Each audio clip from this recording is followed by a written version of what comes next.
Transformation ചെയ്തിട്ട് അതൊരു വല്ലാത്ത ഹൈ ആയി അവർക്ക് അവരുടെ ശരീരത്തിനെ ഇങ്ങനെ ട്രാൻസ്ഫോം ചെയ്ത് കാണിക്കുന്നതിൽ വല്ലാത്ത ലഹരിയാവുന്ന അവസ്ഥകൾ ഉണ്ടായിട്ടുണ്ട്. ഇപ്പോൾ ഡീൻഡാലും ക്രിസ്ത്യൻ ബെയിലിനൊക്കെ തന്നെ ഈ ശരീരം ഇങ്ങനെ മാറ്റി മാറ്റി ഓരോ സിനിമയിലും പരീക്ഷിക്കുന്നുണ്ടല്ലോ. ഇത് എത്രമാത്രം ഒരു ഇതിന് വല്ലാത്തൊരു പെയിനും ഉണ്ടല്ലോ ഇതിലേക്കാണെങ്കിൽ. ഇത് ആസ്വദിക്കുന്നുണ്ടോ ശരിക്കും ഓരോ സമയത്ത്? അത് ആസ്വദിക്കുന്നില്ല, റിസൾട്ട് മാത്രമേ ആസ്വദിക്കുന്നുള്ളൂ, പ്രോസസ് അത്രയ്ക്ക് ആസ്വദിക്കുമല്ല. പക്ഷെ ഞാനത് സിനിമയ്ക്ക് അനുസരിച്ച് ഓരോ സിനിമയ്ക്കും അനുസരിച്ച് നമ്മൾ ഈ പറയുന്ന പോലെ പറ്റുന്ന പോലെയൊക്കെ ചെയ്യുക എന്നുള്ളേ ഉള്ളൂ. അങ്ങനെ ഒരു ബ്രേക്ക് എടുത്ത് കുറെ കാലം ബ്രേക്ക് എടുത്ത് അങ്ങനെ ചെയ്യാനായിട്ടുള്ള സാഹചര്യം പലപ്പോഴും കിട്ടാറില്ല നമ്മൾ കമ്മിറ്റ് ചെയ്തിട്ടുള്ള സിനിമകളും ഒക്കെ ആയിട്ട്. അപ്പോൾ ഒരു സിനിമയ്ക്ക് വേണ്ടിയിട്ട് പ്രിപ്പറേഷൻസ് അതിന്റെ മുമ്പത്തെ സിനിമയുടെ സമയത്ത് തന്നെ തുടങ്ങും. ഇപ്പോൾ ഫിസിക്കൽ ട്രാൻസ്ഫോർമേഷൻ ആണെങ്കിലും അതല്ലാതെ വേറെ എന്തെങ്കിലും കാര്യങ്ങൾ ട്രെയിൻ ചെയ്യണമെങ്കിലൊക്കെ ആ പ്രോസസ് എപ്പോഴും ബുദ്ധിമുട്ട് തന്നെയാണ്. അങ്ങനെ എനിക്കങ്ങനെ ഭയങ്കരമായിട്ട് ആസ്വദിച്ച് ചെയ്യുന്നതല്ല ആ പ്രോസസ്സ്. കാര്യം എന്ന് വെച്ചാൽ എനിക്ക് ഭക്ഷണം ഭയങ്കര ഇഷ്ടമുള്ള ആളാണ്.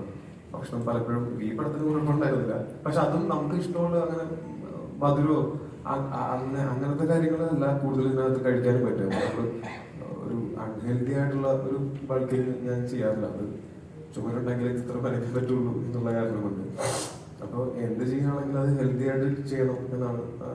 എന്ത് ട്രാൻസ്ഫോർമേഷൻ ചെയ്യുകയാണെങ്കിലും ഹെൽത്തി ആയിട്ട് നാച്ചുറലായിട്ട് മാത്രം ചെയ്യുക എന്നുള്ളതാണ് എൻ്റെ ആഗ്രഹം. അങ്ങനെ തന്നെയാണ് ഞാൻ ചെയ്യാറുള്ളത്.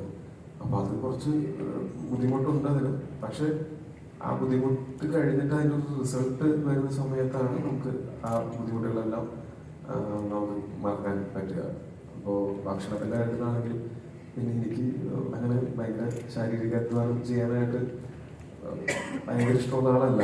ഭയങ്കര ഇഷ്ടമുള്ള ആളെന്താണെന്ന് വെച്ച് കഴിഞ്ഞാൽ എൻ്റെ വളരെ ക്ലോസ് സർക്കിളിൽ എന്നെ ഏറ്റവും നന്നായിട്ട് അറിയാവുന്നവർക്ക് അറിയാം. അപ്പൊ പുറത്ത് ആൾക്കാരെങ്ങനെ വിചാരിക്കുന്നത് എനിക്ക് അറിയില്ല. അപ്പോൾ എനിക്ക് നടക്കാനും ഓടാനും ഇരിക്കാനും നിൽക്കാനും ഒക്കെ ഉള്ളതിനേക്കാളും ഇഷ്ടം കിടക്കാനാണ്. അത്രയും മടിയുള്ള ആളാണ്. പക്ഷെ ഇതിപ്പോ ഇഷ്ടപ്പെട്ട കാര്യങ്ങൾക്ക് വേണ്ടിയിട്ട് നമുക്ക് എഫേർട്ട് എടുക്കാനായിട്ട് മോട്ടിവേഷൻ വരുമല്ലോ. ആ ഒരു മോട്ടിവേഷനിലാണ് ഞാൻ ഇങ്ങനെയുള്ള കാര്യങ്ങളൊക്കെ ചെയ്തത്. പിന്നെ ഇപ്പൊ ഇത് ചെയ്ത് നമുക്കിതിന് ഇപ്പം എല്ലാ ദിവസവും രാവിലെ ജിമ്മിൽ പോകാനായിട്ട് ട്രെയിനർ വിളിക്കുമ്പോൾ എത്ര ദിവസം ഒഴിവൊഴിവ് പറയും. ഇപ്പൊ ഇടയിലില്ല, സ്റ്റോക്കില്ല പറയാനുള്ള ഒഴിവൊഴിവൊന്നും. പിന്നെ പുള്ളിമാരെ അണ്ടർസ്റ്റാൻഡിങ് ആണ്. ഇപ്പൊ ഭയങ്കര നൈറ്റ് ഷൂട്ടും കളറിലേക്കൊക്കെ ആണെങ്കിൽ കുറച്ചുകൂടെ വാങ്ങിക്കോ, വർക്കൗട്ട് ചെയ്താലും കുഴപ്പമില്ല, വർക്കൗട്ടിനേക്കാൾ ഇമ്പോർട്ടൻ്റ് എന്ന് പറയുന്ന അങ്ങനത്തെ ഒരു ട്രെയിനറും കൂടിയാണ് എനിക്കുള്ളത്. അപ്പോൾ ഇപ്പൊ അതൊരു ജീവിതശൈലിയുടെ ഭാഗമായിട്ട് ഈ ഭക്ഷണവും വ്യായാമവും ഒക്കെ മാറിയിട്ടുണ്ട്. സിനിമയിൽ വന്നിട്ട് ഇപ്പൊ ഈ കണ്ട നാളുകൾക്കിടയിൽ ആ പ്രോസസ്സ് എന്ന് പറഞ്ഞാൽ അതിന്റെ മസിൽ സോർനെസ്സും പിന്നെ നമ്മൾ ഇഷ്ടപ്പെട്ട ഭക്ഷണം വേണ്ടെന്ന് വയ്ക്കുന്ന സമയത്ത് നമുക്ക് ഉണ്ടാകുന്ന ബുദ്ധിമുട്ടുകളും നിങ്ങൾക്കൊക്കെ ഉണ്ടാകുന്ന പോലെ എനിക്കും നന്നായിട്ട് ഉണ്ടാകുന്നുണ്ട്. അത് അത്രയ്ക്ക് എൻജോയ് ചെയ്യാൻ പറ്റുന്ന സാധനമല്ല. അത് റിസൾട്ട് മുന്നിൽ കണ്ടിട്ട് അതാണ് നമ്മുടെ മോട്ടിവേഷൻ.